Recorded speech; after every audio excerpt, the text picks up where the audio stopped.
Hi, welcome to Quest 30 News. I'm Jennifer Segretto. And I'm Eric Jackson. Former Secretary of State Dr. Henry Kissinger was presented with the Presidential Award at Quinnipiac University on Wednesday night.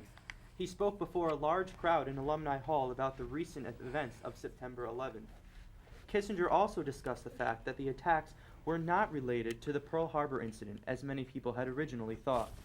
Students had the opportunity to question Kissinger about his history under former President Richard Nixon.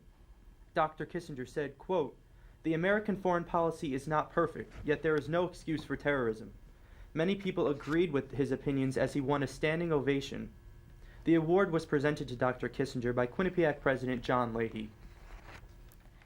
On Friday, November 30th, Quinnipiac University School of Law and the Black Law Students Association presented the 17th Annual Thurgood Marshall Awards reception. The honored guest and award recipient was Hillary Rodham Clinton. Thurgood Marshall, a Baltimore native, earned a bachelor's degree from Lincoln University, and in 1933 he graduated from Howard University School of Law at the top of his class. Marshall eventually became the Director Counsel of the Legal Defense and Education Fund, becoming the first black person to serve on the nation's highest court. Marshall was appointed as Associate Justice of the U.S. Supreme Court. The Quinnipiac University Board of Trustees has voted to discontinue use of the Braves name for all Division I men's and women's athletic teams. The board's decision was based on a recommendation by President Leahy and followed a semester of votes by the Faculty Senate, Student Government Association, Alumni Board of Governors, and the President's Cabinet, who all formally voted to stop use of the Braves name. Director of Athletics Jack McDonald is pleased with the decision because, quote, "QU has incredible campus spirit, but the limitations provided by the Braves nickname has made us unable to capture and promote that spirit with mascots, logos, and nicknames. The next step is to ask students, faculty, alumni to recommend alternate suggestions for an athletic identity for the school. A final decision is to be made by the end of the 2001-2002 academic year." After finding the anthrax virus on the University of Connecticut campus, on November 30th, UConn's president issued a statement explaining that there was no threat to the campus. The two vials found labeled anthrax were found to cause no harm. The area in which they were found has tested negative to the virus. Meanwhile, classes have been relocated and things have gone on as normal. The help desk has alerted the Quinnipiac community that a mass mailer worm is in the Quinnipiac mail. If you receive a message with the subject "Hi," it is most likely a virus. The body of the message will read as follows: "How are you? When I saw this screensaver, I immediately thought about you. I am in a hurry. I promise you will love it," with the attachment gone.scr. The help desk suggests that you delete any messages like this on your computer.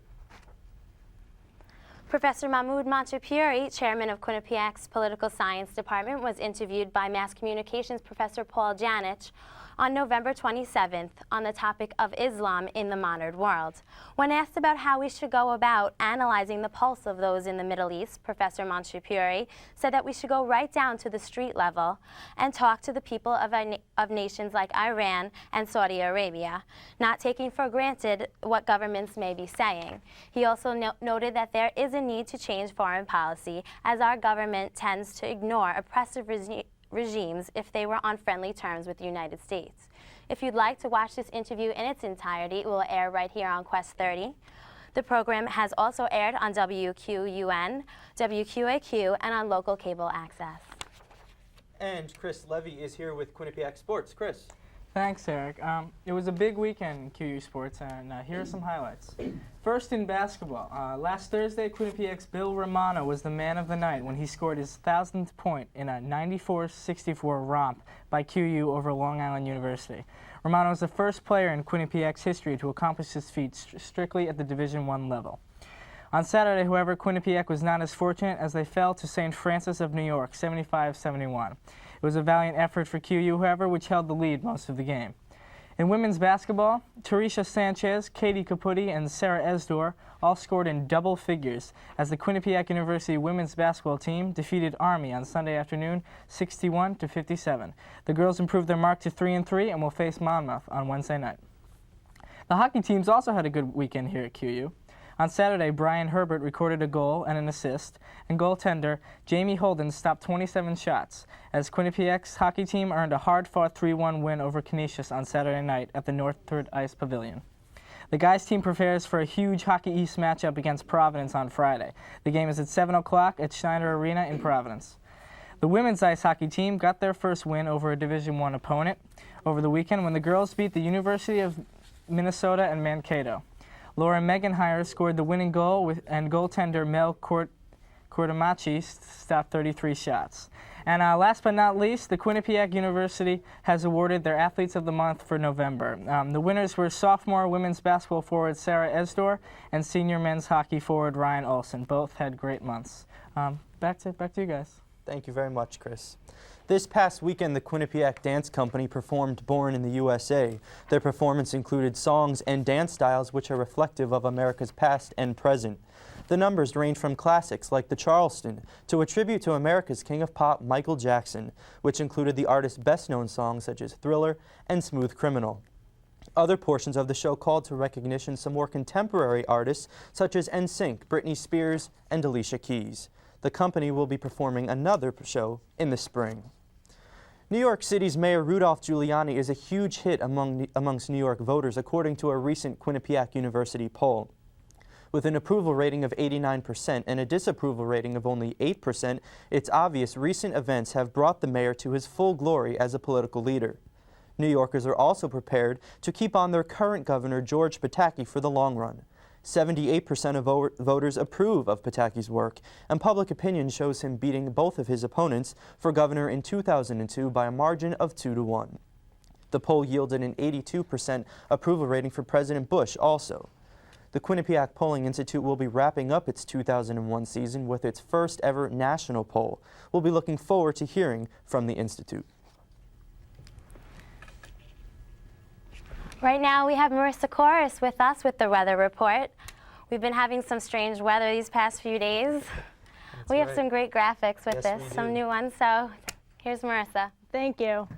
Well, let's start with a look at our almanac for today. Temperatures are running quite a bit above normal. Today's high was 61 degrees and the average high for December 4th is 44. The low tonight will be 43, while the average low is 27 degrees. Taking a look at the record highs and lows, a record high temperature of 70 was reached on this day in 1982. And the record low for today is 0, set way back in 1940. The sun came up at 7:02 this morning and it's set at 4:22 p.m. Now let's have a look at the U.S. satellite picture.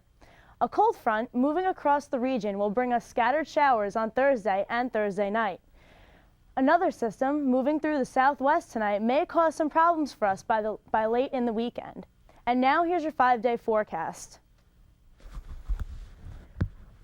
Wednesday has a high of 62 degrees with partly cloudy skies. Look for scattered showers and continued above normal temperatures on Thursday as well. Things will start to cool off for the weekend, and by Sunday we'll see temperatures drop a good 15 to 20 degrees from where they were today.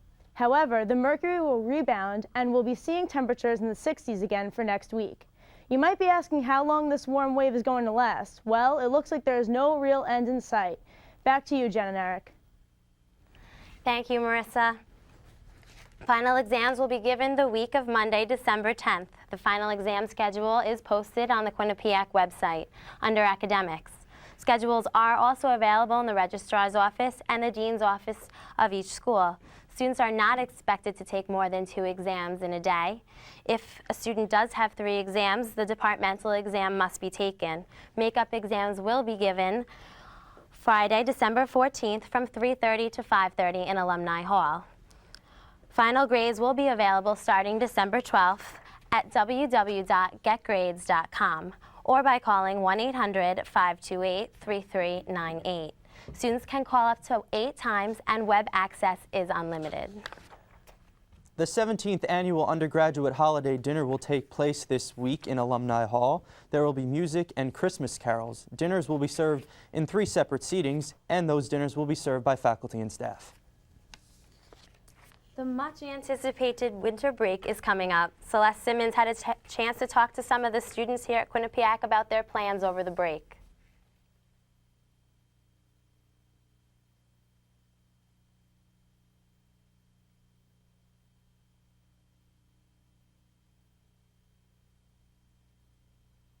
winter break? Hanging out in the city with my roommate and working, and that's about it.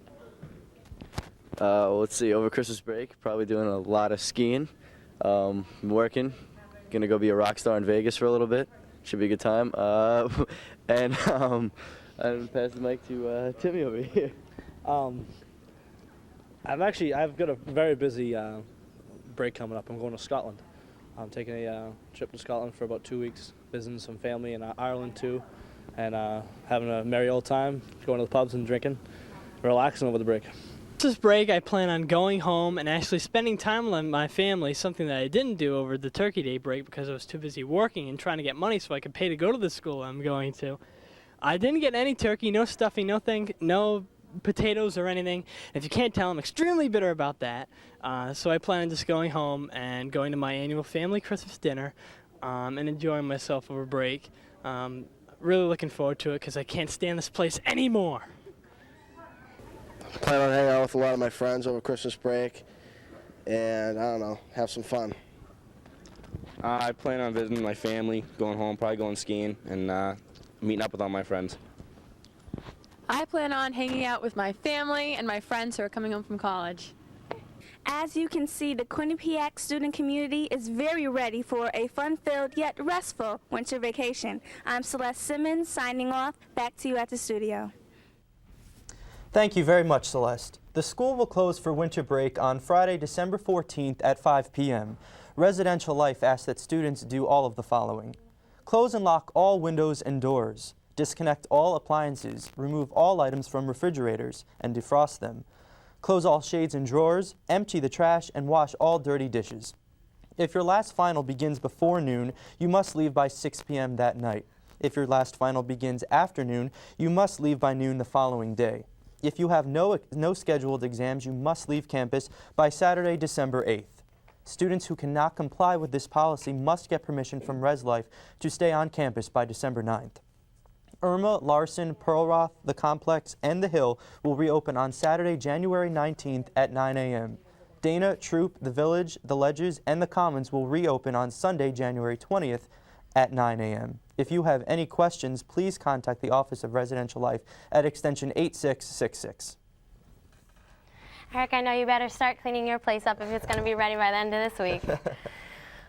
For Quest News tonight, this has been it. I'm Jennifer Segretto. And I'm Eric Jackson. Everyone here at Quest 30 wishes you all the best of luck on your exams and have a wonderful winter break.